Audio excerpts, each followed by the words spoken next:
New legislation aims to give more Texans access to medical marijuana. It could give Texans with cancer and veterans facing PTSD new options for pain management. Some people who would qualify for the expanded access told their stories to lawmakers at the Capitol. Wes Rappaport takes a closer look. Not a day went by that I didn't take a narcotic. Leukemia left Mike Thompson in bad shape. It changes your whole trajectory of life. Dozens of surgeries led to a life of narcotics, which he says could have been avoided if his doctors had prescribed medicinal marijuana. I'm not able to use the tools that are available to me to best assist the patients in need. Under House Bill 1535, Thompson would qualify for the state's compassionate use program. Last session, conditions like terminal cancer, Alzheimer's, and multiple sclerosis were added. And I've always taken a scientific approach to the program. When more is known, then you move the ball a little further down the road. This year, State Representative Stephanie Click wants to add all cancer patients, people with acute and chronic pain, veterans with PTSD, and anyone with a debilitating medical condition. We're adding significant number of conditions, and going from 0.5 to 5% THC. Some Texans say the cap should be higher for THC, the main psychoactive chemical in marijuana. Right now, patients have to consume large amounts of CBD oil to get enough THC to meet the doses prescribed by their doctor. The carrier oil and the other products inside there, after you have to take too much, creates GI problems. In 2019, some lawmakers voted against expanding the program. I come at this with a highly guarded sense of danger of the direction that this might take us to with recreational use. House Speaker Dade Phelan tells me he hasn't read the bill but supports the idea. Whether or not the House has full support of that, I don't know. I'm Wes Rappaport for State of Texas.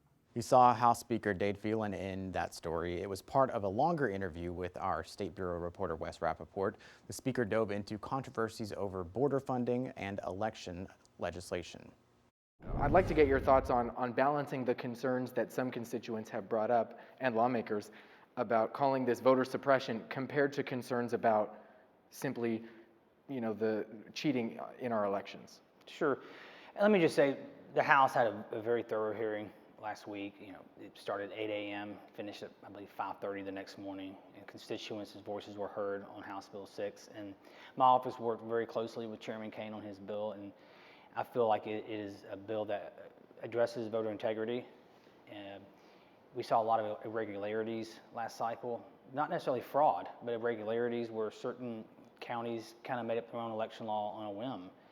And the legislature decides the election code for the state of Texas and for all 254 counties. So that's what House Bill 6 seeks to address. And for those who have concerns about suppression, we will, when that bill gets to the House floor, we will have that debate, and it'll be evident or it will not be evident where there's voter suppression. I don't see voter suppression in House Bill 6, and I think the debate will bear that. Courting business has been a huge part of the Texas model, right? And it's been a point of pride for y'all, to make sure that businesses, that you're luring businesses to Texas to prosper. Do you have any worry that, taking these stances against Major League Baseball, some of the airlines, that Texas would then be turning away economic opportunities? No, I don't see it that way, and I have the phone numbers of several of those individuals, and I'm going to ask them to pull up House Bill 6 on their computer screen and point to me where in that bill they see voter suppression. I think they are pulling Texas into a national discussion where we don't belong. And we're going to ask them respectfully, because I do want their presence in the state of Texas. I do want them offering economic opportunity for my constituents and all Texans, but I want them to be very respectful of the process and go through the legislation line by line and show me where there's voter suppression in House Bill 6.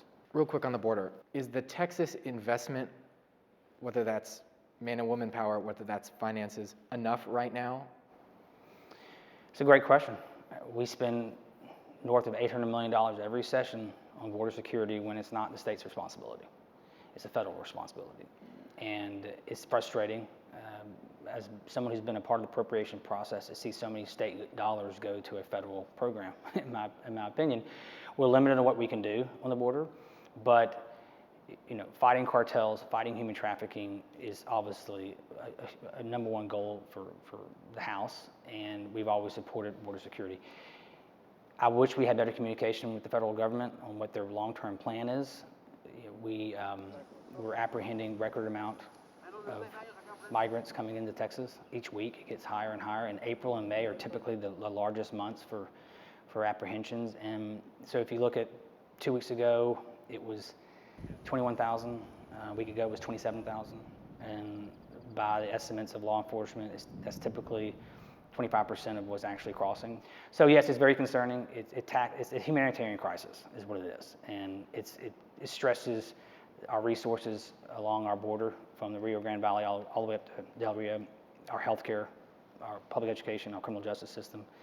It stresses all of it, and it's very expensive.